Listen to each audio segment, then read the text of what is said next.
Assalamualaikum warahmatullahi wabarakatuh. Waalaikumsalam warahmatullahi wabarakatuh. Saya Khairul Afri dari Student PhD Pusat Pendidikan Mazhab Syafi'i. Saya dari Aceh, Ustaz. Masya Allah, buhaba. Alhamdulillah, saya. Ustaz,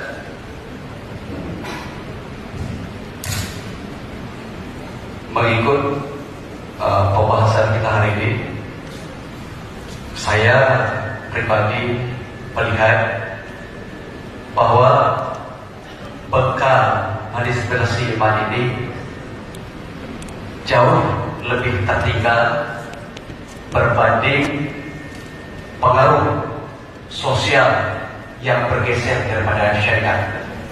Mungkin hari ini kami sangat bahagia, kami terarah mendengar nasihat-nasihat daripada Ustaz untuk selalu berkembang dalam bidang syariat dan mendekatkan diri kepada Allah. Tetapi Ustaz, setelah pesawat Ustaz nanti hilang suaranya dari Brunei, kami akan jauh daripada itu. Kami akan berhadapan dengan pengaruh sosial yang jalannya lebih laju berbanding persiapan kami untuk melawan itu semua dalam hal manifestasi iman itu, Ustaz. Berikan kami solusi, berikan kami cara bagaimana untuk membentuk diri supaya kami lebih laju daripada pengaruh sosial yang bergeser daripada syariat itu. Terima kasih Ustaz. Assalamualaikum warahmatullahi wabarakatuh. Waalaikumsalam warahmatullahi wabarakatuh.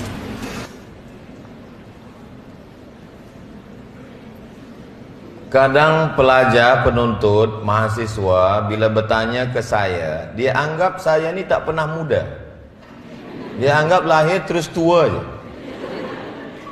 Kami dulu belajar tahun 1998 hingga 2002 saya di Kahera. Saya juga muda. Masa tu umur saya 20, 21, 22. Sekarang ni 27, 28. Muda juga. Macam manalah Ustadz masa itu? Masa itu pelajar Indonesia di Kahera 2.474 orang. Dan saya termasuk satu di antara. Lelaki 2.100, perempuan 300. Saya termasuk yang tak dapat untuk couple, pacaran ke apa namanya. Allah menjaga saya berkat doa ibu saya. Yang masih ada ibu, minta doa dia. Doakan saya mak, supaya saya boleh jadi orang baik, supaya hati saya tertutup kepada perempuan dan kepada lelaki juga. Yang tertutup pada perempuan terbuka ke lelaki, na'udzubillah. Dan kita buatkan cita-cita, saya mesti selesai BA dalam 4 tahun. Selepas tu saya mesti selesai master. Selesai itu saya mesti selesai PhD. Saya dulu berfikir begitu. Maka saya datang bulan September 98. Saya selesai BA bulan Julai 2002. BA saya selesaikan 3 tahun 10 bulan selesai. Saya balik ke kampung, datang orang ke rumah. Kenapa cepat betul? Mungkin tak selesai ni, kata dia. Saya keluarkan syahadah ijazah. Ni dari Azhar. Rupanya dia pun tak boleh baca. Jadi sebenarnya hidup ini tidak terlalu susah. Yang susah itu memikirkan cakap orang, komen-komen orang. Kalau zaman dulu, yang mengkomen kita cuma 4 orang. Rumah depan, rumah belakang, rumah kanan, rumah kiri. Hari ini kita dalam rumah, rumah kita kunci, bilik kita kunci, kita buka handphone, semua orang komen. Instagram komen, semua komen. Oleh sebab itu maka kita luruskan, fokus. Kita pakai kacamata kuda. Saya nak belajar. Lepas tu saya ambil master. Saya datang ke Maghribi bulan Desember, 2 hari sebelum tsunami, Desember 2004. Saya munaqasyah bulan November. 1 tahun 11 bulan. Saya tulis risalah magister 300 muka surat. Rijalul Muwatta was Sahihain alladzina dha'afahum an-Nasa'i fi kitabid du'afa wal matrukin jam'an wa dirasatan. Lepas tu saya ambil PhD November 2017, saya datang Julai 2019, saya bawa 600 muka surat. Asy-Syaikh Hasyim Asy'ari wa juhuduhu fi nashri sunnah di Indonesia. Lepas tu ditashih, tengok semua, cek, awak boleh munaqasyah. Tengok file, rupanya syarat munaqasyah 2 tahun. Saya baru setahun 8 bulan, kurang umum. Saya pergi ke rektor, Profesor Hasan Abbas. Kata Syekh Hasan Abbas, awak kurang 6 bulan. Hadza qarar wazir. Ini qarar menteri, bukan saya rektor. Kalau ini qarar rektor, awak boleh munaqasyah. Maka saya tunggu balik. Julai, Ogos, September, Oktober, November, Desember, baru saya munaqasyah. Saya tak pernah menunda. Semua saya buat cepat. Fokus. Saya nak BA, lepas BA saya nak master, lepas master saya nak PhD, lepas PhD nanti saya akan ke Brunei menjadi pensyarah di UNISA. Mesti begitu dulu. Sekarang saya dah dilantik menjadi visiting professor di UNISA. Saya bangga sekali. Cita-cita almarhumah mak saya tersampai walaupun dia dah tak lagi ada. Dulu kalau dia ada, saya balik, saya bercerita.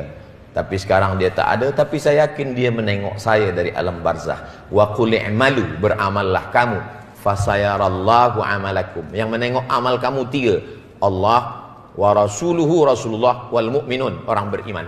Kata Imam Abul Fida Ismail Ibnu Katsir dalam tafsir Al-Qur'anil Azim, makna wal mu'minun, orang tua yang dah meninggal dunia menengok amal anaknya. Saya yakin dan percaya ibu saya, bapa saya menengok saya hari ini bersama dengan para mujahid fisabilillah.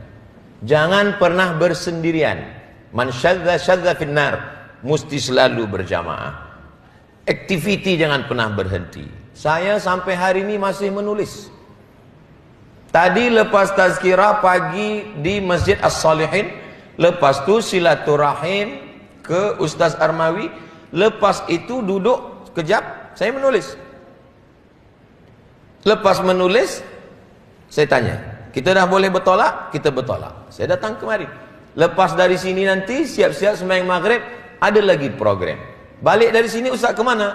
Nanti pagi Sabtu saya akan ke Sabah. Di Sabah 2 hari sampai Ahad. Lepas ke mana? Saya akan pergi ke Melaka. Lepas dari Melaka mana? Saya balik ke rumah. Selepas itu nanti baru saya akan pergi lagi ke Sumatera Utara. Pergi lagi. Bila Ustaz rehat? Rehat nanti di surga bersama kamu semua. Jadi jangan pernah. Ini sekarang banyak pemuda belia pelajar baru baca 2-3 muka surat, rehat. Rehat. Apa ni? Healing.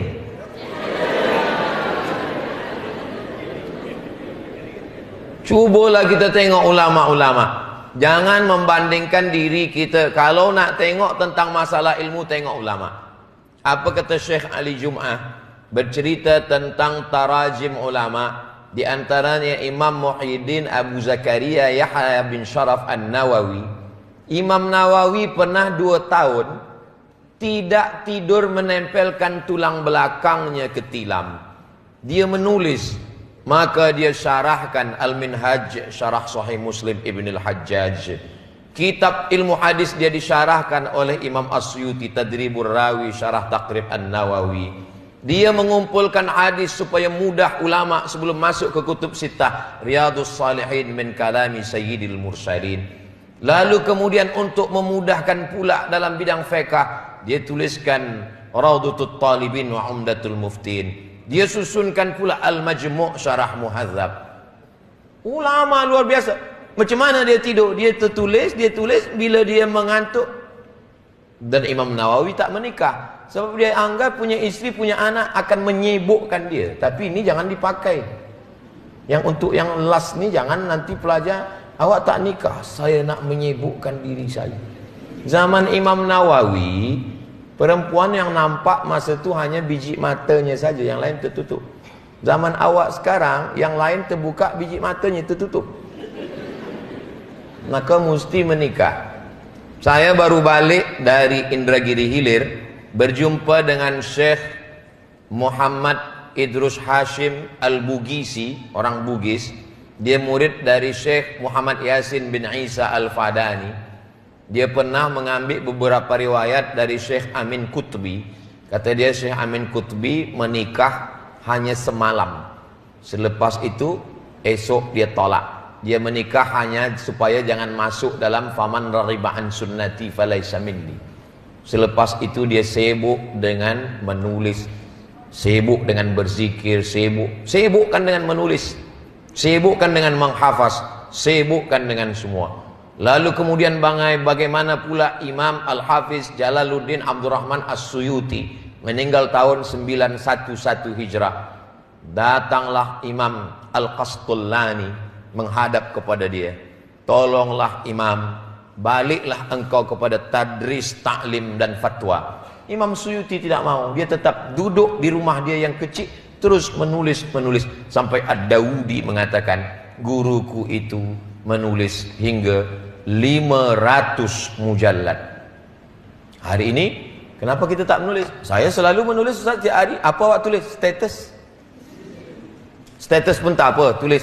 Tapi yang bermakna, ada dalamnya kajian fiqh, kajian akidah, menulislah. Dulu saya bila ada orang tanya, saya jawab.